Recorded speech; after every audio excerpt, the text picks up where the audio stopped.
महाराजा राजेन्द्र नारायण सिंहदेव 26टी गड़जात भितर बलांगीरपाटना गड़जात 33तम चौहान वंशीय राजा। परवर्ती काल में से ओडिशार मुख्यमंत्री पद मंडन करते। जय जगन्नाथ बंधुगण, मु चिन्मय आपण स्वागत करुच्ची मो यूट्यूब चैनल ओडिया ज्ञान को। आम चैनल को समर्थन करने दयाकोरी आम चैनल टी सब्सक्राइब करूँ। राजेन्द्र नारायण 31 मार्च 1912 मसीह सढ़ईकला राजवंश पिता आदित्य प्रसाद सिंह और मां पद्मिनी कुमारी पुत्र रूपे जन्मग्रहण करथिले। 1 जनवरी 1922 बलांगीरपाटनार निसंतान राजा पृथ्वीराज सिंहदेव तांको पालित पुत्र भाव ग्रहण करथिले। आजमेर मेय महाविद्यालय शिक्षा लाभ करिया परे हजारीबाग और मुंगेर रे राजकार्य परिचालन संबंधी शिक्षा प्राप्ति करथिले। 20 वर्ष बयस पतियाला महाराजा कन्या कैलाश कुमारी को विवाह करथिले। राजेन्द्र नारायण 3 फेब्रुआरी 1933 मसीह राज्यभार ग्रहण करथिले। शिक्षा और सामाजिक विकास।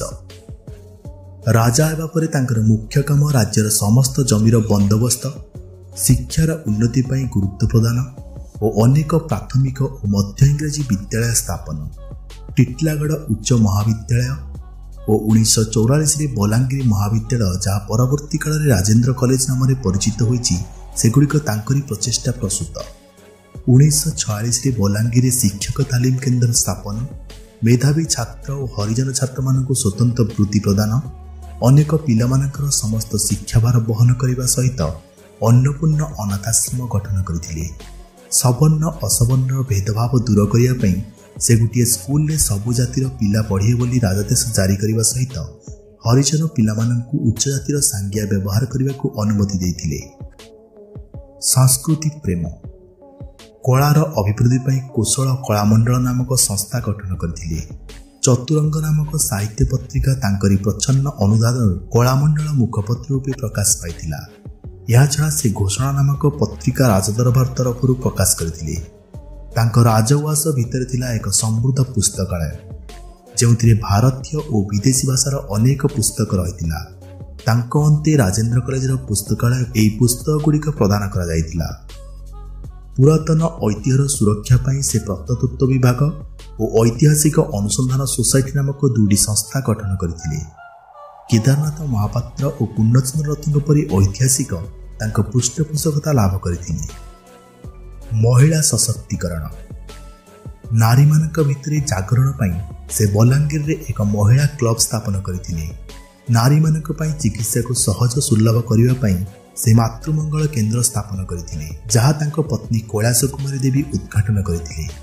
महिला मानकु प्रत्यक्ष राजनीति रे अंशग्रहण करने पाई से अनुप्रेरित करुथिले।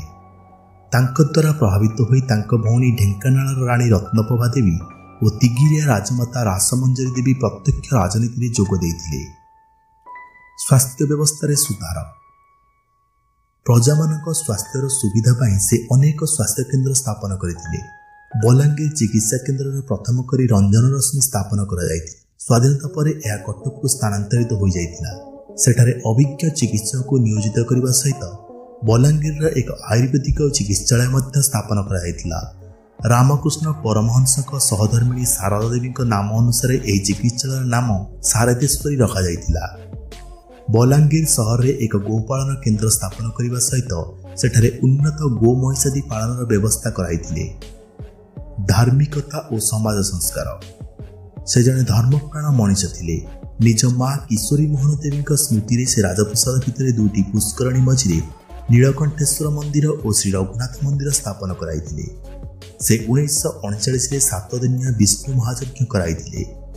पंडित अर्जुन होता परामर्श क्रमे से अनेक मंदिर बलि प्रथा दूर कर समर्थ होइथिले। 1939 से गोटे पंडित सम्मेलन डकाइथिले जो 5000 अधिक पंडित जोग देथिले।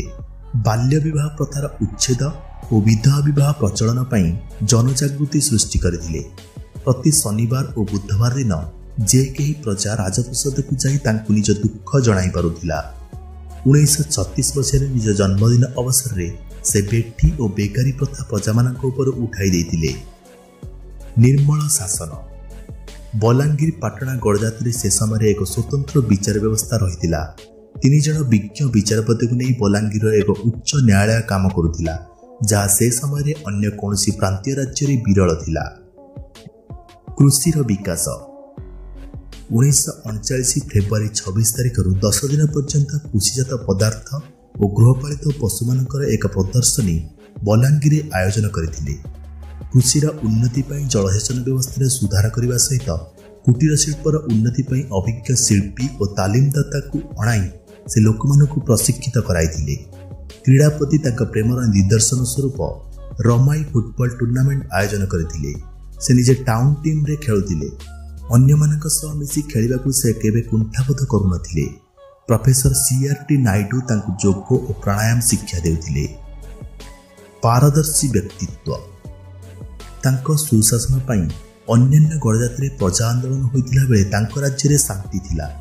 ଗଡ଼ଜାତ ମିଶ୍ରଣ ଚୁକ୍ତିରେ ସ୍ୱାକ୍ଷର କରି ସେ ବଲାଙ୍ଗୀର ଗଡ଼ଜାତକୁ ଓଡ଼ିଶା ରାଜ୍ୟ ସହିତ ମିଶାଇଥିଲେ। ମିଶ୍ରଣ ସମୟରେ ରାଜକୋଷରୁ ଅନ୍ୟ ରାଜାଙ୍କ ପରି ଅର୍ଥ ଆତ୍ମସାତ ନ କରି ବହୁ ଜନହିତାୟର ଆଦର୍ଶ ନେଇ ସେ ସର୍ବାଧିକ ରାଜସ୍ୱ ଓଡ଼ିଶା ସରକାରଙ୍କୁ ପ୍ରଦାନ କରିଥିଲେ।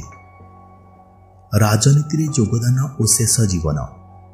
ପରବର୍ତ୍ତୀ କାଳରେ ସେ ବିରୋଧୀ ଦଳର ନେତା, ଉପମୁଖ୍ୟମନ୍ତ୍ରୀ, ଅର୍ଥମନ୍ତ୍ରୀ, ମୁଖ୍ୟମନ୍ତ୍ରୀ ଓ ସାଂସଦ ରୂପେ ନିଜ ଭୂମିକା ସୁଚାରୁ ରୂପେ ନିଭାଇଥିଲେ। ସେ କଳାହାଣ୍ଡି ବଲାଙ୍ଗୀର ଲୋକସଭା ନିର୍ବାଚନ ମଣ୍ଡଳୀ ନିର୍ବାଚିତ ହୋଇଥିଲେ। 1951ରେ ଟିଟଲାଗଡ଼ ବିଧାନସଭା ନିର୍ବାଚନ ମଣ୍ଡଳୀ ନିର୍ବାଚିତ ହୋଇଥିଲେ। 1961ରେ ସେ କଣ୍ଟାବାଞ୍ଜି ବିଧାନସଭା ମଣ୍ଡଳୀରୁ ପୁନଃ ନିର୍ବାଚିତ ହୋଇଥିଲେ ଏବଂ 1967ରେ ବଲାଙ୍ଗୀର ବିଧାନସଭା ନିର୍ବାଚନ ମଣ୍ଡଳୀ ନିର୍ବାଚିତ ହୋଇଥିଲେ। 7 ମାର୍ଚ୍ଚ 1967ରେ ଓଡ଼ିଶାର ମୁଖ୍ୟମନ୍ତ୍ରୀ ହୋଇଥିଲେ। ସ୍ୱତନ୍ତ୍ରତା ପାର୍ଟି ସହିତ ହରେକୃଷ୍ଣ ମହତାବଙ୍କର ଓଡ଼ିଶା ଜନକଂଗ୍ରେସର ମିଳିତ ସରକାର ସେ ନିଜର ପଦତ୍ୟାଗ ପର୍ଯ୍ୟନ୍ତ ଚଳାଇଥିଲେ ଓ 11 ଜାନୁଆରୀ 1967ରେ ଓଡ଼ିଶାରେ ରାଷ୍ଟ୍ରପତି ଶାସନ ଜାରି ହେଲା। ସେ ଜଣେ ଭଲ ବକ୍ତା ଓ ନୀତିସମ୍ପନ୍ନ ନେତା ଥିଲେ। ତାଙ୍କ ଉଦ୍ଦେଶ୍ୟରେ ସାହିତ୍ୟିକ ସୁରେନ୍ଦ୍ର ମହାନ୍ତି କହିଛନ୍ତି, ସେ ରାଜାମାନଙ୍କ ଭିତରେ ଜଣେ ମନୁଷ୍ୟ ଥିଲେ ଓ ମନୁଷ୍ୟମାନଙ୍କ ଭିତରେ ରାଜା। 1975 ମସିହା ଫେବୃଆରୀ 23 ତାରିଖରେ ସେ ଇହଲୀଳା ସମ୍ବରଣ କରିଥିଲେ। ବନ୍ଧୁମାନେ, ଭିଡ଼ିଓଟି ଭଲ ଲାଗିଥିଲେ ଲାଇକ୍ ସେୟାର କରନ୍ତୁ ଓ ଚ୍ୟାନେଲଟିକୁ ସବସ୍କ୍ରାଇବ୍ କରିବାକୁ ଭୁଲନ୍ତୁ ନାହିଁ। ଆଜି ପାଇଁ ରହୁଛି, ଦେଖା ହେବ ଆଗାମୀ ଅଧ୍ୟାୟରେ। ଜୟ ଜଗନ୍ନାଥ, ବନ୍ଦେ ଉତ୍କଳ।